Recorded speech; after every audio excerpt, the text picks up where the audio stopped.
बुद्धि देने वाली हैं। कोई परेशानी आ जाए, दुख आ जाए, संताप हो जाए, उलझन हो जाए, तो आर्त भाव से हे नाथ, हे प्रभु कहकर भगवान को पुकारें, उनसे प्रार्थना करें तो तत्काल लाभ होता है।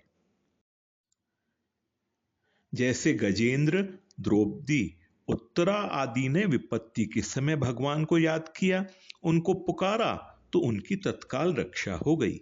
कारण यह है कि जब अपना बल कोई काम नहीं देता, अपनी बुद्धि कुंठित हो जाती है, उस समय भगवान की शरण लेने से भगवान की कृपा काम करती है। जब गजेंद्र ग्रह से अपने को न छुड़ा सकने के कारण अपने बल से और अपने साथियों से निराश हो गया, तब वह भगवान की शरण में गया और भगवान ने उसको ग्रह से मुक्ति दिलाई। चीरहरण के समय जब द्रौपदी सब तरफ से निराश हो गई, किसी ने भी उसकी प्रार्थना नहीं सुनी, तब उसने भगवान को पुकारा और भगवान ने उसकी रक्षा की। जब अश्वत्थामा के द्वारा छोड़ा गया अस्त्र उत्तरा के गर्भ को नष्ट करने के लिए आने लगा, तब उत्तरा ने सर्वथा भगवान की शरण होकर उनको पुकारा और भगवान ने उसके गर्भ की रक्षा की। जब अर्जुन कर्तव्य अकर्तव्य का निर्णय न कर सकने के कारण अपनी बुद्धि से निराश हो गए, तब वे भगवान की शरण में गए और भगवान ने संसार का उद्धार करने वाले गीतोपदेश के द्वारा उनके मोह का नाश कर दिया। भगवान की कृपा से जो काम होता है वह अपने बल बुद्धि से कभी नहीं होता, परंतु जब तक अपना बल पूरा न लगा दें, तब तक भीतर से असली प्रार्थना नहीं होती। कारण कि अपना बल पूरा लगाने से जब अपने में निर्बलता का अनुभव होने लगता है, तब अपने बल का भरोसा छूट जाता है और अपने बल का भरोसा छूटने से ही असली प्रार्थना होती है। बुद्धिर्विकुंठिता नाथ समाप्ता मम युक्तयः, अपनी बुद्धि कुंठित हो जाए, अपनी युक्तियां, अपना उद्योग सब फेल हो जाए, ऐसे समय में असली प्रार्थना होती है। नहीं तो अपने बल आदि का अभिमान का अंश रहने से नकली प्रार्थना होती है। नकली प्रार्थना से काम नहीं होता। प्रार्थना की नहीं जाती, प्रत्युत भीतर से निकलती है, अर्थात स्वतः होती है। अगर भीतर से असली प्रार्थना हो तो तत्काल काम होता है। जब अपने बल का, योग्यता का, पद का, विद्या का, बुद्धि का, वर्ण का, आश्रम का, संप्रदाय का कोई न कोई सहारा रहता है, तब तक न तो असली प्रार्थना होती है और न असली शरणागति ही होती है। असली प्रार्थना और असली शरणागति के बिना काम नहीं होता। अपने में सर्वथा निर्बलता का अनुभव हो जाए, तब असली प्रार्थना और असली शरणागति होती है। सुनेरी मैंने निर्बल के बल राम, जब लग गज बल अपनो बल बरत्यो, नेक सरयो नहीं काम, निर्बल है बल राम पुकार्यो, आए आधे नाम। निर्बलता का अर्थ यह नहीं है कि हमारा शरीर निर्बल हो जाए, शरीर में शक्ति न रहे, हम बीमार हो जाएं। निर्बलता का अर्थ है अपने बल से निराश हो जाना, अपने बल का किंचित मात्र भी सहारा, भरोसा या अभिमान न होना। बुद्धि बल, मनोबल, धन बल, तन बल, बाहुबल, विद्या बल, जब इन सब से निराशा हो जाए और भगवत प्राप्ति की तीव्र आशा हो जाए, तब प्रार्थना तत्काल काम करती है। अपने बल की आशा रहे और भगवत प्राप्ति से निराश हो जाए, तब प्रार्थना काम नहीं करती। ऐसा कोई भी असंभव काम नहीं है जो भगवान की प्रार्थना से संभव न हो जाए। कारण कि भगवान का बल अपार है, असीम है, अनंत है। भगवान के बल का वर्णन शब्दों से कोई भी नहीं कर सकता। हम उनको जितना अपार, असीम, अनंत समझते हैं, उससे भी वे बहुत विलक्षण अपार हैं, विलक्षण असीम हैं, विलक्षण अनंत हैं। एक भगवान के सिवाय किसी का आश्रय न रहे, एक भरोसो, एक बल, एक आस विश्वास, एक राम घन श्याम हित चातक तुलसीदास। जब तक बल, बुद्धि, योग्यता, वर्ण, आश्रम आदि का किंचित मात्र भी आश्रय है, तब तक अनन्य पुकार नहीं होती। अपने बल बुद्धि आदि का किंचित मात्र भी आश्रय न हो और ऐसा अनुभव हो कि मैं अपने बल बुद्धि योग्यता आदि से भगवान को प्राप्त ही नहीं कर सकता, अपने दुख को दूर ही नहीं कर सकता, तब भगवान का बल काम करता है।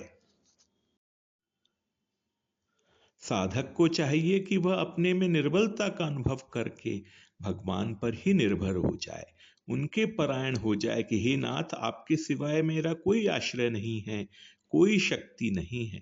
ऐसा होकर निश्चिंत हो जाए तो तत्काल काम होता है, जबकि अपनी साधना के बल से वर्षों तक काम नहीं होता।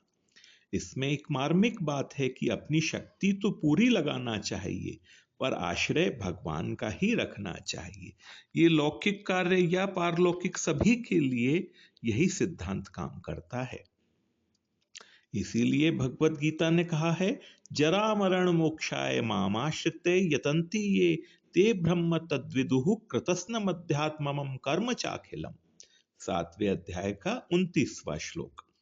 जरा और मरण से मोक्ष पाने के लिए जो मेरा आश्रय लेकर यत्न करते हैं, वे उस ब्रह्म को, संपूर्ण अध्यात्म को और संपूर्ण कर्म को भी जान जाते हैं।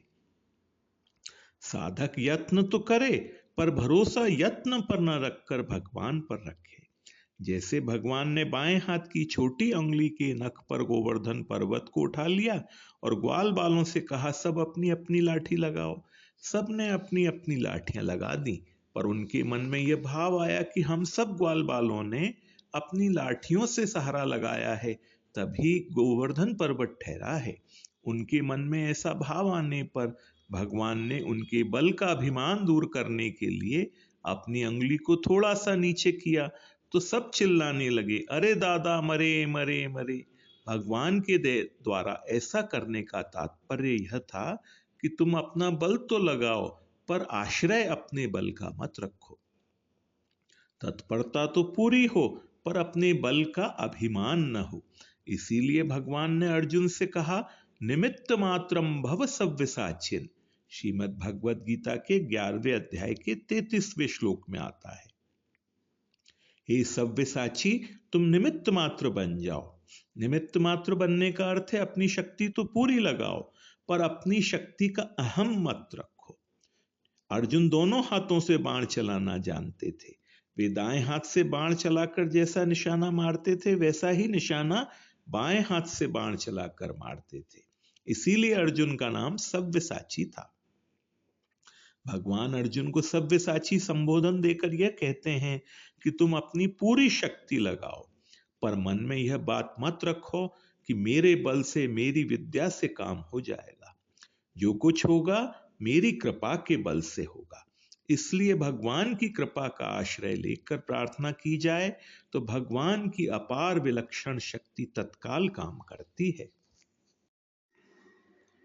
रामचरितमानस में आया है, मस्कहि करई बिरंची प्रभु अजहि मसकते हीन। इसी प्रकार जो चेतन कह जड़ करई, जड़ ही करई चैतन्य। त्रनते तुल कुलिस कुलिस त्रन करई। तात्पर्य यह है कि भगवान असंभव को संभव और संभव को असंभव बनाने में सर्वथा समर्थ हैं। कर्तुम अकर्तुम अन्यथा कर्तुम समर्थ है ईश्वर। उनमें किसी तरह की असामर्थ्य नहीं है, वे सब तरह से पूर्ण हैं। बल बुद्धि विद्या योग्यता आदि किसी भी विषय में उनसे किंचित मात्र भी कमी नहीं है। ऐसे सर्वथा परिपूर्ण सर्वसमर्थ भगवान के साथ हमारा संबंध हो जाएगा तो उनकी सब शक्ति हमारे में आ जाएगी। जैसे बिजली के तार के साथ संबंध होने पर पंखा भी चलता है, हीटर भी चलता है, बर्फ भी जमती है, प्रकाश भी होता है। एक ही शक्ति से अनेक परस्पर विरुद्ध कार्य हो जाते हैं। ऐसे ही संसार की उत्पत्ति करने में, पालन करने में और संहार करने में एक ही शक्ति काम करती है। जब प्रार्थना के द्वारा भक्त ऐसे सर्वसमर्थ भगवान के सम्मुख हो जाता है, तब उसमें किसी तरह की कमी कैसे रह सकती है? कमी रहने की संभावना ही नहीं है।